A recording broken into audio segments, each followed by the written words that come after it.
Mesdames et messieurs, bonsoir et bienvenue sur votre chaîne d'information Flash News. L'information d'aujourd'hui concerne l'Afrique tout entière, où se pose le problème de l'Occident et sa nouvelle et dernière tentative satanique en Afrique. Avant de commencer, n'oubliez pas de cliquer sur le petit bouton rouge en bas de la vidéo, si ce n'est pas encore fait, et d'activer la cloche de notification pour ne rater aucune de nos prochaines vidéos.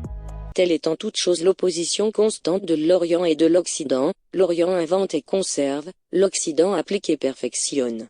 Et quelle est la part de l'Afrique dans tout ça? Elle subit et se tait. C'est la der chez les peuples africains.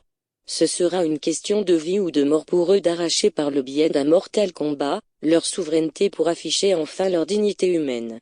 Après plus de 500 ans, beaucoup de choses se seront passées entre les peuples africains et ceux d'Orient et d'Occident. Après une mission évangélisatrice et civilisatrice, l'Occident, l'Europe et les pays anglo-saxons projetaient la phase ultime de leur projet machiavélique titanesque. Il s'agit surtout de la mission destructrice des valeurs morales chez les Africains au profit des contre-valeurs.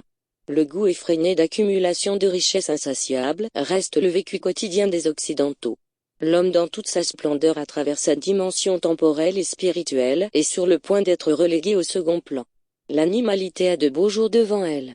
Ces variétés de types de fragrances chez certaines marques de parfums ne sont qu'une ruse permettant de camoufler des odeurs nauséabondes émanantes de ces peuples soi-disant civilisés de l'Occident qui ont toujours du mal à utiliser l'eau pour faire correctement leur toilette après avoir satisfait leurs besoins naturels.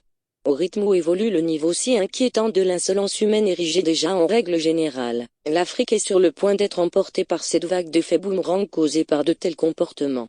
La nouvelle politique du genre, faisant la promotion de la communauté LGBT, lesbienne, gay, bisexuelle et transgenre, et surtout celle d'insuffler une nouvelle ère de diktat des loges maçonniques qui sont en train de se massifier partout à travers le monde, surtout ici en Afrique, restent des menaces face auxquelles l'Afrique devrait se préparer à les stopper car constituant une menace indéniable très grave contre l'humanité. Qui tient la puissance militaire et économique, certes, domine forcément les peuples. Mais de quel peuple il s'agit? Ceux qui manqueront d'anticipation et de réactivité dans la gestion de leur destin commun. L'Afrique, face à cette aubaine céleste gracieusement mise à sa disposition et paradoxalement, qui peine jusqu'ici à s'en approprier pour assurer et garantir sa souveraineté économique, a l'obligation d'agir vite pour contrecarrer ces menaces. Un continent qui par la force des choses aura toujours été la risée des envahisseurs de l'Orient, comme de l'Occident pilleur de son sous-sol. À la déchéance économique, culturelle et sécuritaire, celle morale semble la plus urgente à éradiquer sans état d'âme et sans délai. On peut tout perdre pour le retrouver ensuite, excepté ses propres valeurs morales et civilisationnelles.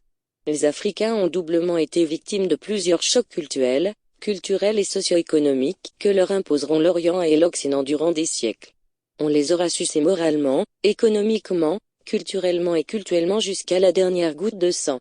Face à tous ces drames humains qu'un continent, qu'une race et qu'un seul peuple aura vécu, seule une conscience collective forte pourrait constituer un remède à tous ces malheurs. C'est comme si les Africains étaient d'éternels damnés de la terre contrairement au reste du monde.